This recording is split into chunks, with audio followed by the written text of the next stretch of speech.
Mes très chers amis, Shabbat Shalom Mevorach, on est parachat Beshalach 5785, Medaber Israël Chaviv Iranana. Il y a dans cette paracha un épisode particulier. Après que les bénis Israël aient traversé la mer, enfin que la mer se soit ouverte devant eux, ils ont entonné un chant de louange à l'Éternel, à Kadosh Baruch Hu. Et ce chant de louange, ils l'ont tous dit en même temps avec les mêmes mots. Les adultes, les vieillards, les enfants, les adolescents, les femmes, les hommes, tout le monde, on dit exactement les mêmes mots. Et donc c'était un moment d'exaltation particulière. Et juste après, suit ce pasouk, Vayasa Moshe et Israël miyam souf vayitzou el midbar shur. Moshe a forcé, dit Rashi, les Bnei Israël à quitter Yam Souf, et il donne un sens littéral, comme quoi ils voulaient récupérer les richesses qui avaient été rejetées sur le rivage après que les Égyptiens se soient noyés, et donc ils auraient eu du mal à quitter Yam Souf, à quitter la rive de la mer, oui. Veyatsu el midbar shur, ils sont allés vers un midbar qui s'appelle Shur. Vayelchu sheloshet yamim bamidbar, ils marchèrent 3 jours dans le midbar. Velo matsu mayim, et ils n'ont pas trouvé d'eau. Ils sont arrivés dans un endroit qui s'appelle Marata. Velo yachol lishot mayim, où là-bas il y avait de l'eau, mais ils n'ont pas pu boire cette eau. Mimara, car elle était amère. Ki marimhem, car ces eaux étaient amères. Oui, Alken Karashma Mara, et pour ça a été appelé Mara. Là-dessus, on est très étonné, car la Mechilta, le Zohar, tout le monde dit là-dessus, sur ce pasouk-là, En Maïm et la Torah.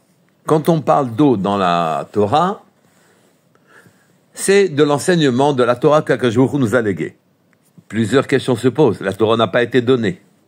Et la Mechilta ramène une preuve qu'on parle bien de Torah en citant un pasouk, Kol Sameh Lechu Lamaim. Tout celui qui est assoiffé, qu'il aille vers l'eau.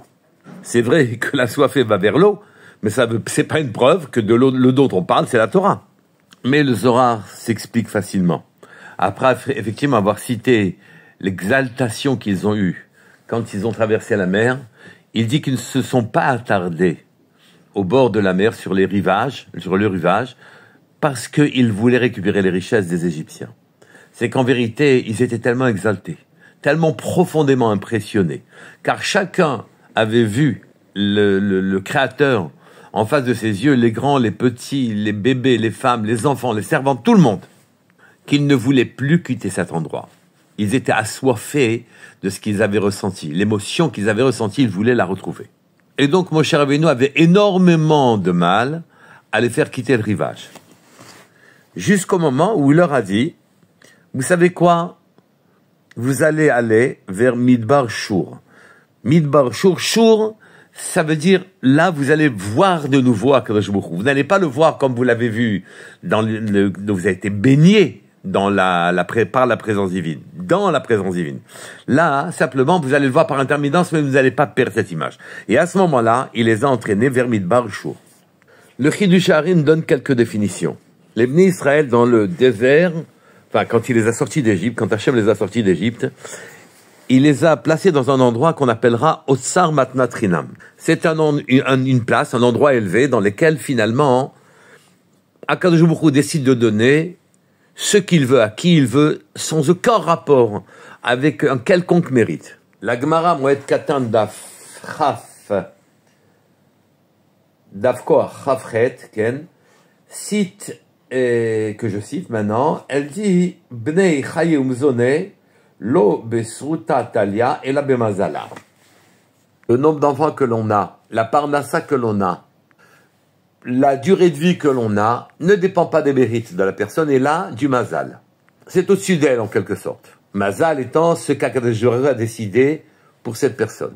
Mais d'un autre côté, on dit Ein Mazal Israël, que l'on traduit de manière impropre par « il n'y a pas de mazal pour Israël », sous-entendu, ils peuvent faire évoluer leur vie comme selon leur mérite, comme ils l'entendent, en quelque sorte, ils ont un choix. Mais le Chidush Harim cite le Hari Akadosh et dit que non, il ne faut pas lire comme ça, il faut lire Aïn. Aïn, c'est la présence de ce Aïn, ce nom, ce néant, en quelque sorte, qui est le Mazal d'Israël. Quand on dit que le monde a été créé à partir de Aïn, du néant, évidemment qu'il a été créé par Akadosh Baruch Hu.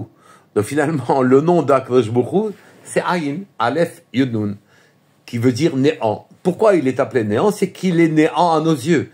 On n'a aucune dimension dans laquelle on peut saisir cette lumière-là. Elle nous est totalement inaccessible. Et donc, de cette lumière-là est créé le monde, qui s'appelle Aïn, qui est invisible à nos yeux. Elle vient de l'invisible, mais à Choré à Pargod, de l'autre côté du rideau, du voile des choses. On appelle aussi cette Mida Keter, qui est très très élevée. Et même Keter Ensof, couronne infinie, volonté infinie divine, sans aucune limite. Dans ce makom-là, dans cet endroit-là, les Bnei Israël n'ont pas du tout besoin de prier. C'est Hachem, ça vient d'en haut et c'est donné gratuitement. Matnat Rinam. La mer s'est ouverte pour les Bnei Israël dans ce makom-là, ce makom élevé, dans cet endroit-là. Et ils sont allés dans le Midbar. Le Midbar, hein, c'est quelque chose d'un peu différent. Un peu différent, mais pas beaucoup différent. C'est un endroit Efker, où il n'y a pas de loi non plus. Là aussi, les dons qu'Akadosh Baruch Hu nous fait sont gratuits. Aucune progressivité, aucune contrepartie.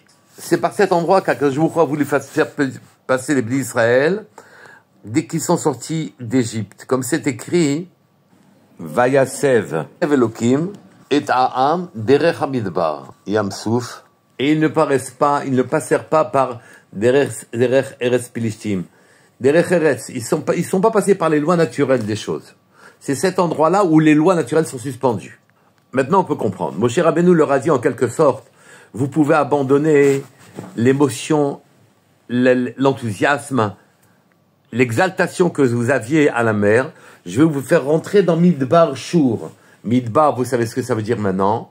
Shur, ça veut dire vous pourrez encore observer. Ça veut dire voir. Vous pourrez encore observer. Vous pourrez encore voir Kadosh Baruch Hu. Mais là, ils n'ont pas trouvé d'eau.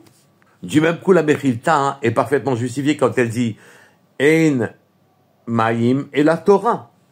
Et tout celui qui est assoiffé, qu'il aille vers l'eau.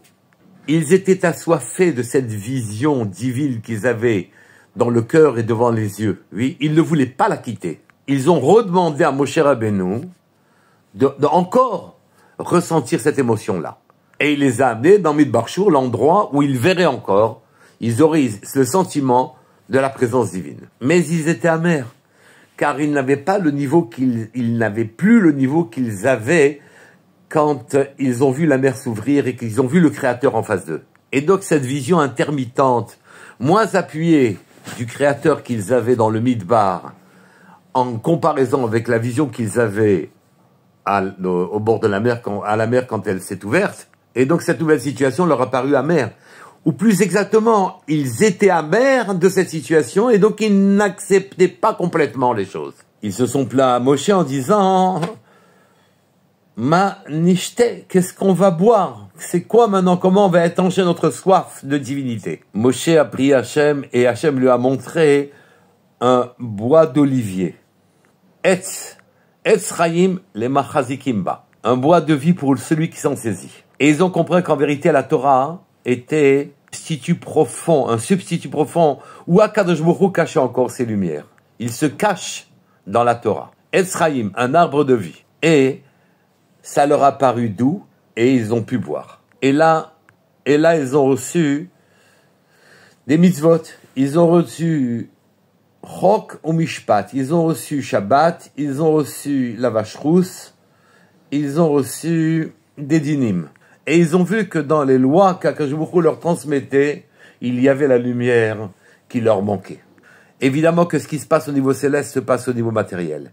Ils ont manqué d'eau pour de vrai.